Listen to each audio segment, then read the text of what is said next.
Cerita kali ini akan mengisahkan tentang 4 orang sahabat yang akan pergi mendaki gunung terangker di Pulau Jawa, yaitu Gunung Lawu. 4 sahabat itu bernama Raka, Bayu, Lita, dan Dimas. Mereka sudah mempersiapkan semuanya, mulai dari logistik, alat-alat untuk pendakian, tenda, dan segala macamnya. Setelah semuanya siap, mereka pun mulai berangkat dan memulai pendakian dari base camp Cemoro Kandang. Malam itu, di base camp Cemoro Kandang, 4 sahabat Raka, Bayu, Lita, dan Dimas bersiap memulai pendakian Gunung Lawu. Udara dingin menusuk kulit, meski mereka baru berangkat dari kaki gunung. "Gila, dinginnya kayak es," kata Bayu sambil menggosok-gosok tangannya. "Makanya jangan cuma pakai jaket tipis," sahut Raka, ketua rombongan sekaligus yang paling tenang. Sedangkan Lita memandang ke arah hutan yang gelap gulita. "Aku masih kepikiran cerita-cerita mistis Lawu. Tahu, banyak banget yang bilang jangan macam-macam di sini." Dimas yang biasanya pendiam ikut menimpali lirih. "Iya, aku juga sering dengar. Katanya banyak yang mengalami hal-hal aneh." Raka menarik nafas panjang. "Dengar ya, gunung itu tempat keramat. Kita harus sopan. Jangan berisik, jangan sombong, jangan ngomong sembarangan. Itu aja kuncinya." Mereka pun berdoa bersama sebelum memulai pendakian. Suasana awal pendakian masih terasa ringan. Mereka bercanda sambil sesekali berhenti untuk minum.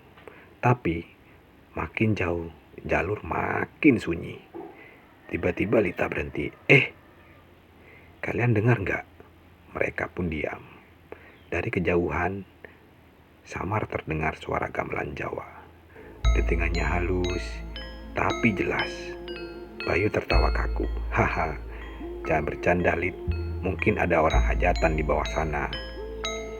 Dimas menggeleng cepat. "Kita udah jauh dari pemukiman. Mana ada suara hajatan bisa terdengar sejernih ini." Raka langsung menenangkan teman-temannya.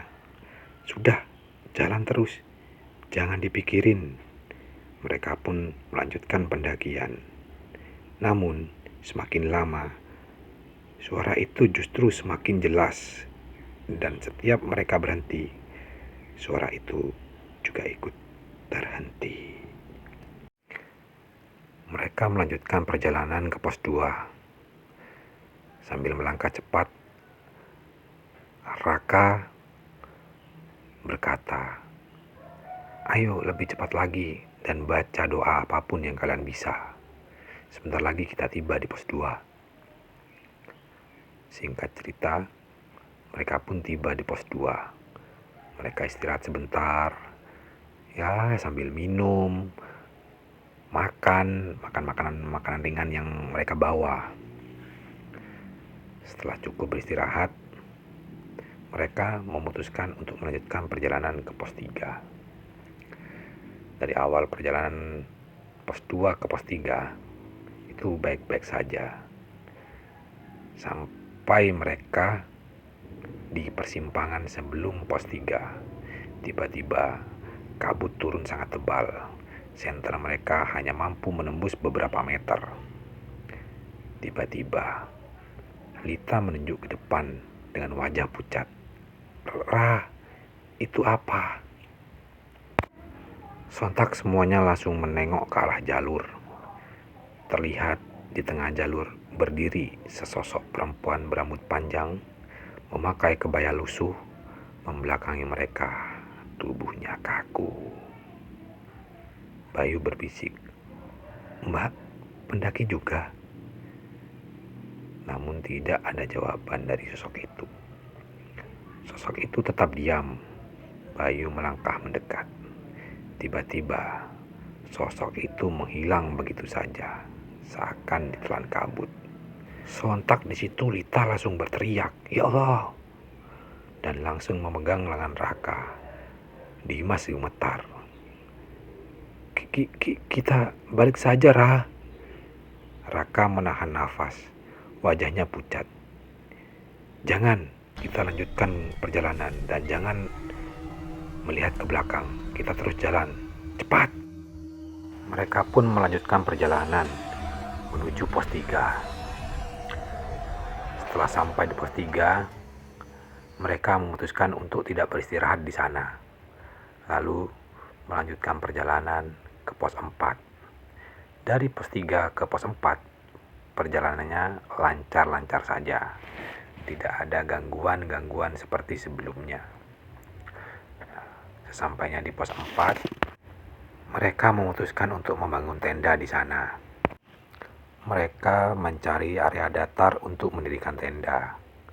Setelah tenda dibangun, angin berhembus kencang, membuatkan tenda bergetar. Setelah itu, mereka masuk ke dalam tenda dan memutuskan untuk beristirahat. Saat mereka mencoba tidur, terdengar suara langkah kaki. Tok, tok, tok. Seorang berjalan dengan sendal kayu mengitari tenda. Bayu menahan nafas. Ra, kamu dengar? Ya, saya dengar, jawab Raka pelan. Lita mulai menangis kecil. Aku takut. Sudah, tenang, jangan buka tenda, jangan dibuka. Tapi Bayu dengan nekat membuka resleting. Senter diarahkan keluar. Dan ternyata tidak ada siapa-siapa. Kosong, hanya kabut pekat. Lalu mereka akhirnya memaksakan diri untuk tidur. Tapi sekitar tengah malam, Raka terbangun. Lehernya terasa dingin. Seperti ada seseorang berbisik tepat di telinganya. Ayo ikut ke atas. Raka membuka matanya. Di luar tenda berdiri sosok tinggi besar hitam legam. Dengan mata memerah menyala, sosok itu menatap tajam ke arahnya. Raka ingin berteriak, tapi lidahnya kaku. Tubuhnya tidak dapat digerakkan. Sosok itu perlahan lenyap masuk ke dalam kabut. Raka pun di situ pingsan dan tidak sadarkan diri. Singkat cerita, pagi harinya fajar menyingsing. Mereka semua bangun dengan wajah pucat, mata merah karena hampir tidak tidur semalaman.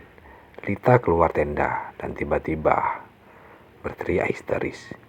Raka, lihat! Sontak mereka semua pun keluar. Jantung mereka terasa terhenti. Tenda mereka ternyata tidak berada di jalur datar seperti semalam, melainkan berdiri tepat di samping sebuah makam tua dengan batu nisan berlumut. Bayu mundur beberapa langkah. Wajahnya pusat pasi. Sumpah, semalam kita nggak di sini. Ra, aku yakin. Dimas meremas rambutnya sendiri.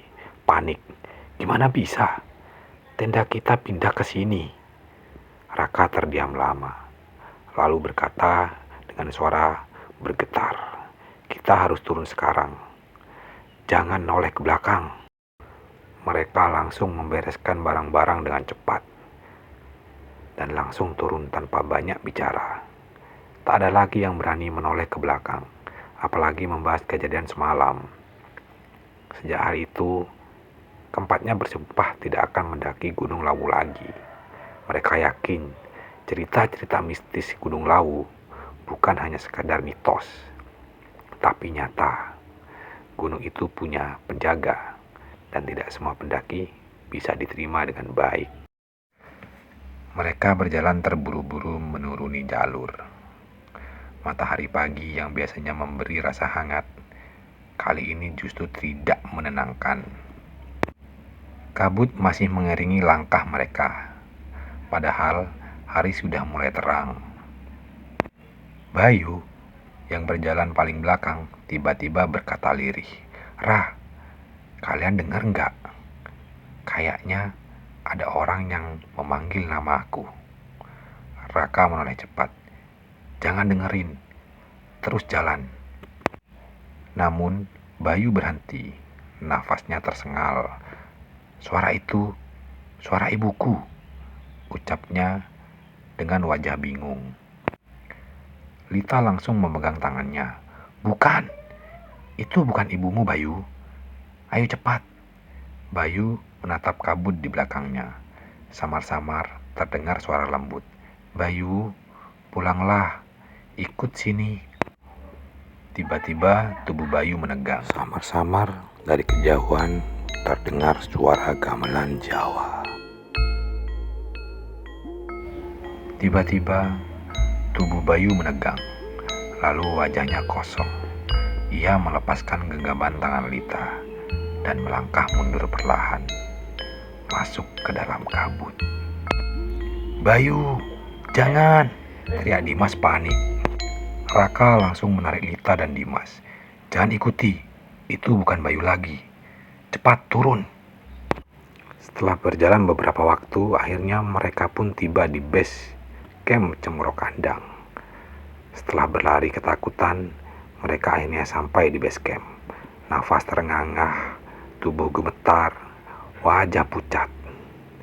Pemilik warung dekat base camp menatap mereka heran. Loh, kok cuma bertiga? Bukannya tadi naik berempat? Raka, Lita, dan Dimas saling berpandangan. Air mata Lita menetes. Bayu, dia berkata. Raka memotong cepat. Dia masih di atas. Pemilik warung terdiam lama, lalu berkata, Nak, Lawu memang tidak selalu mengizinkan semua orang pulang. Lalu mereka pun pulang ke rumah masing-masing, sambil cemas menunggu kabar dari tim SAR, kabar tentang keberadaan Bayu. Di rumah masing-masing, saat mereka mencoba untuk menenangkan diri, tiba-tiba Raka mendengar bisikan yang sama seperti di tenda waktu itu. Ayo ikut ke atas. Sontak Raka pun terbangun dari tidurnya. Dia kebingungan. Lalu melihat ada pesan masuk di ponselnya. Ia membuka ponselnya. Ada satu pesan masuk dari nomor Bayu. Dan kalian tahu apa isi pesan itu? Yang membuat Raka sangat terkejut dan heran, sekaligus takut. Pesannya yaitu, aku sudah sampai, ayo susul aku. Selesai sudah ceritanya teman-teman. Nah, gimana menurut teman-teman untuk cerita ini? Apakah membuat bulu kuduk merinding? Jujur saja teman-teman, saat aku membacakan naskahnya, itu aku benar-benar merinding dibuatnya teman-teman. Jadi, apakah Bayu akan selamat? Dan ketiga temannya akan berhenti diteror oleh penunggu Gunung Lawu? Jangan lupa like, share, dan subscribe untuk mendengarkan cerita-cerita horor selanjutnya. Aku Mimin undur diri. Bye.